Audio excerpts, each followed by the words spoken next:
And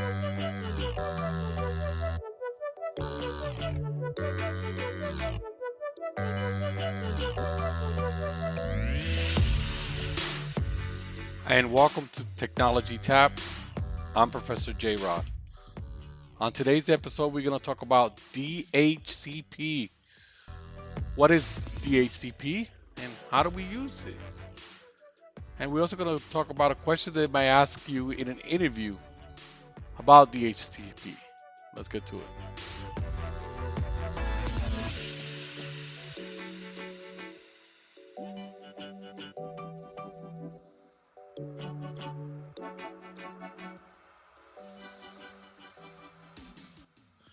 All right, welcome to the show. On today's episode, we are going to talk about DHCP, and DHCP stands for Dynamic Host Configuration Protocol, and is used to assign various configuration devices on a network. So let's break that down. What happens when you go to somebody's house and you want to connect to their wireless? What happens? What do you need to connect to their wireless? Right, you need their SSID and their password. The SSID is, what's the name of the wireless, and their password. So now that you have those two things, and remember, there are two things that all device needs to connect to the internet, and one of them is a MAC address, right? And the MAC address is provided by the manufacturer of all devices that connect to the internet. Your smart TV, your Alexa, your phone, your computer, all that have a MAC address provided by whatever manufacturer that you bought it from. And the IP address, you also need that to get on the internet. So where do you get an IP address when you want to connect wirelessly? Again, going back to the scenario that you go to your friend's house and you want to connect to their wireless. Well, you get the IP address if it's a small office, home office type of setup, right? You regular home users, you are getting it from your router. In a business environment, it's a little different. In a business environment, they usually have a Windows server that gives you the IP. Both these devices have DHCP on them, right? And what is DHCP? Again, DHCP, Dynamic Host Configuration Protocol. Well, this DHCP process is a four-way handshake between the device asking for the IP and the device giving it out. And the four steps are discover, offer, request, and acknowledge. Once the four-way handshake is completed, then your device will have an IP address. This works if you are getting a dynamic IP, and we'll talk about dynamic and static in a little bit. So let's say you get the IP address 192.168.184. What happens when you leave? Right? So you're in your friend's house, you're hanging out for the day. You say, hey, let me connect to your wireless. They give you the SSID, they give you the password, you put that in. You get an IP address from the router on your phone, right? You're there hanging out all day. What happens when you leave? Can 192.168.184 ever be used again, ever? Or when you leave, do you take that with you? Well, DHCP works on a lease system, like an apartment lease. And depending on how the way it's set up, it's how long the lease is. It could be anything from a couple of hours to a couple of days. Schools and colleges have it set up so usually in the middle of the night it recalls all of its IPs back. So it's usually less than 24 hours or less, depending on what time you log in.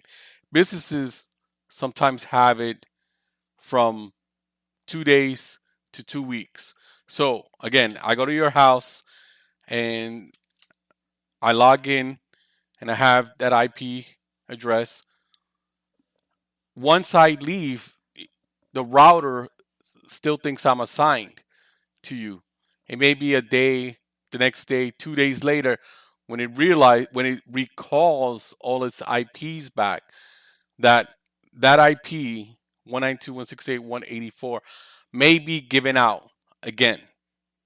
But during that interim, let's say yours is set up for every 2 days that it recalls all of its IPs, and I go there on a Monday afternoon. Well, Tuesday afternoon, the router is still thinking that I have that IP, so it won't give out that IP number. When let's say it resets Wednesday afternoon. Now Wednesday afternoon, all the IPs are being recalled. So if somebody else goes to your house, it's possible they get 192.168.184. But during those 2 days, nobody's gonna get that IP. And if I come back, let's say I'm there Monday, I leave and I come back Tuesday, I'm still gonna have the same IP address for the phone. Now, there are certain situations where we have devices that the IP address has to remain the same every day. This is called static IP. What kind of devices need to have static IPs? Well, and static IPs are IPs that never change. That every day you have the same IP address, and that IP address will never change.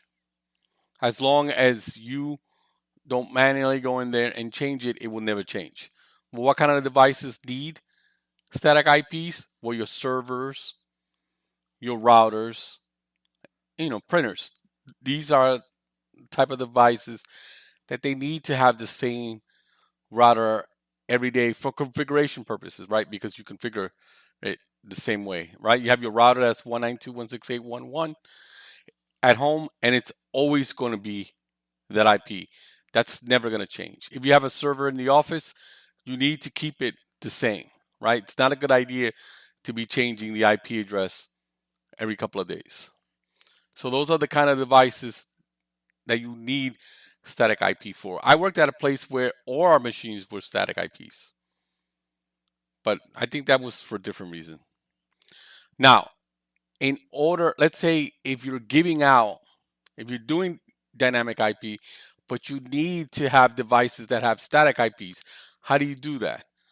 Well, you need to configure your router or your server, whichever one is giving out an IP, the IPs to have reservations. So what does that mean? I'll give you an example.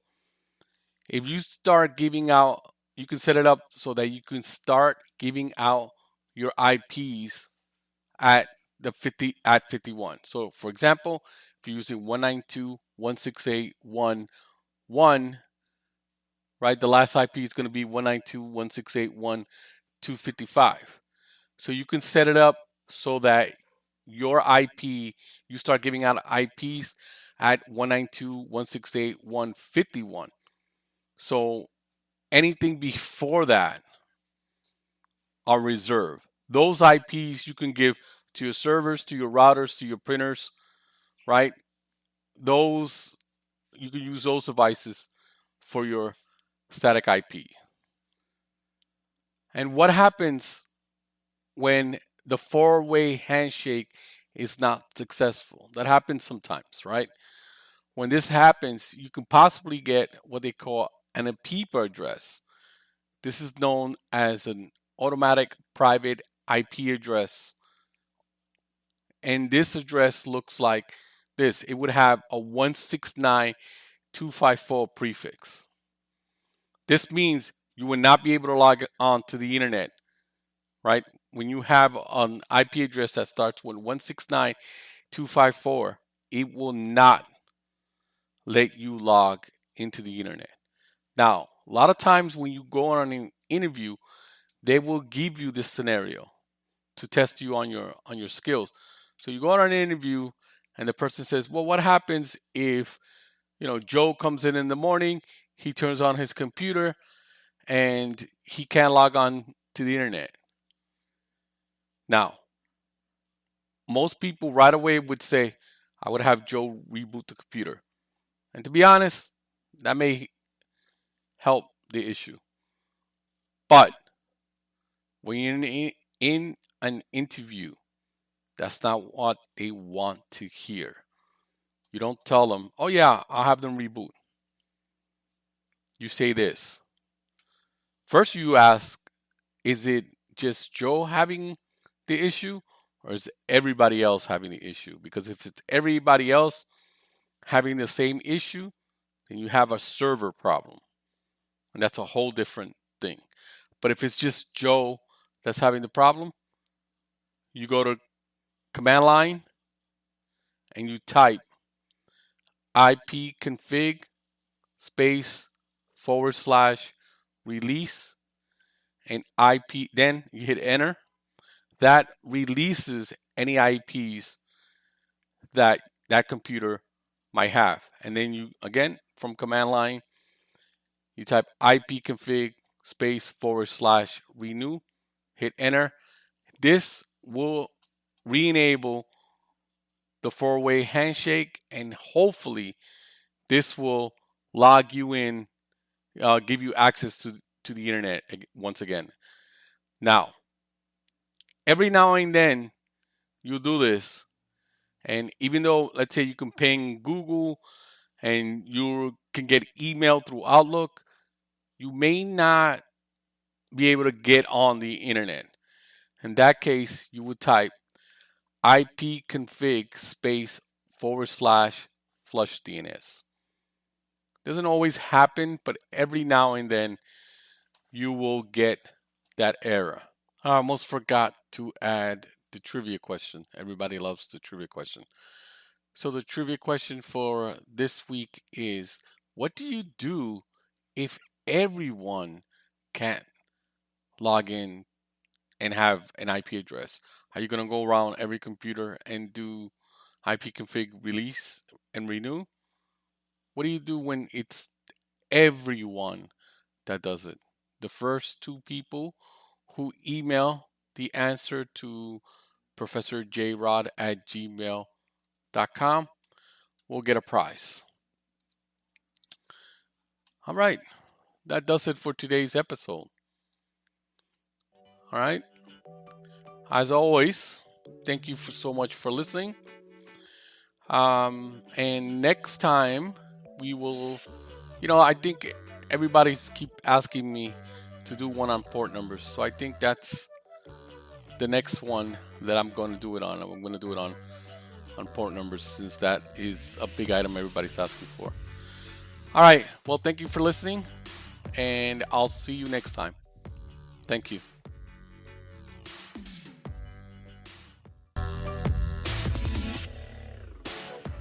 This has been a presentation of Little Chacha Productions.